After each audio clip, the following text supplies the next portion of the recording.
Bonjour, nous allons voir dans cette vidéo, de façon simple, un thème qui sera toujours d'actualité.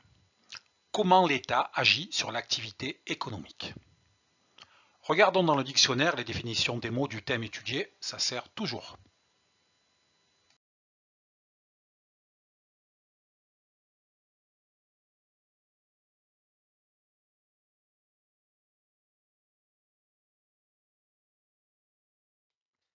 L'intervention économique de l'État est justifiée dans certaines situations. L'État intervient à travers trois fonctions économiques, la redistribution, l'allocation, également appelée affectation, et la régulation, également appelée stabilisation. Revenons sur la fonction redistribution. Les revenus primaires. C'est quoi les revenus primaires? La majeure partie des revenus primaires des ménages est constituée de la rémunération des salariés, laquelle comprend les salaires et les cotisations sociales, dit plus simplement votre salaire brut. Les revenus primaires comprennent aussi des revenus de la propriété immobilière, les loyers par exemple, et ou de la propriété mobilière. Lorsque vous placez de l'argent par exemple sur un compte d'épargne comme le livret A, les intérêts que cela vous rapporte sont des revenus de la propriété mobilière. L'État va prélever sur ces revenus différents impôts, taxes et cotisations.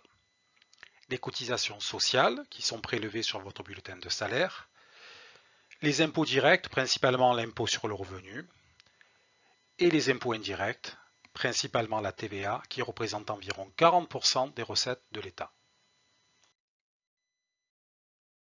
Ce sont des prélèvements obligatoires.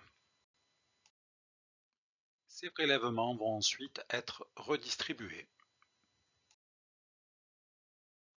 Ils sont redistribués en prestations sociales comme les APL, le RSA ou encore vos bourses d'études.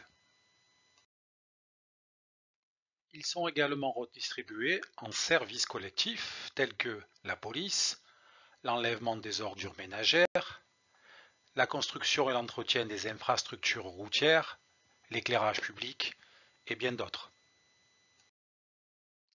La politique de redistribution de l'État a plusieurs objectifs. La réduction des inégalités, la protection contre les risques sociaux et la stabilisation de l'économie du pays.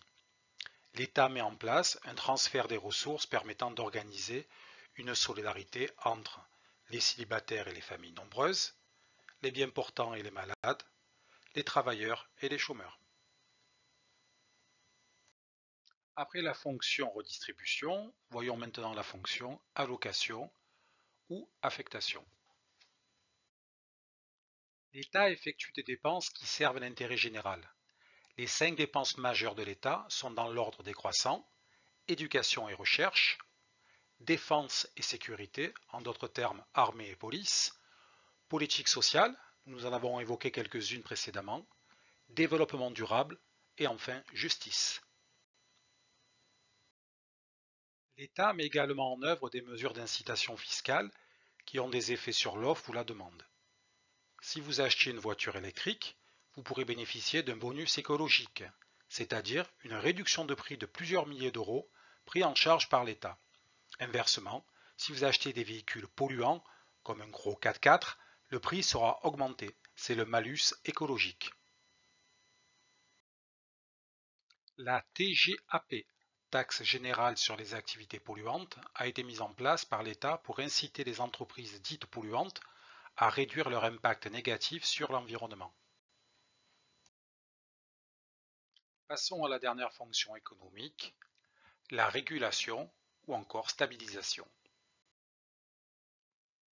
La régulation de l'État en économie est utilisée pour désigner une intervention publique. À la suite d'une crise, par exemple le blocage des prix du gaz et de l'électricité, suite à la très forte augmentation des prix de l'énergie. C'est une politique conjoncturelle, c'est-à-dire qu'elle répond à un problème présent. L'intervention publique peut avoir lieu au niveau d'un secteur d'activité de l'économie. Dans l'exemple qui vient, ce n'est pas l'État français, mais la Commission européenne qui est intervenue pour corriger des abus de pouvoir de marché par deux entreprises. La Commission européenne a interdit la fusion, c'est-à-dire la mise en commun de ce qu'elle possède, entre deux entreprises du ferroviaire, l'allemand Siemens et le français Alstom. Alstom est l'entreprise française qui fabrique les TGV. Ce mariage aurait créé, selon la Commission européenne, un champion du ferroviaire néfaste pour la concurrence sur le marché du train. Voilà, cette vidéo se termine. Si elle vous a plu, indiquez-moi-le en ajoutant un pouce et pourquoi pas abonnez-vous. À très vite.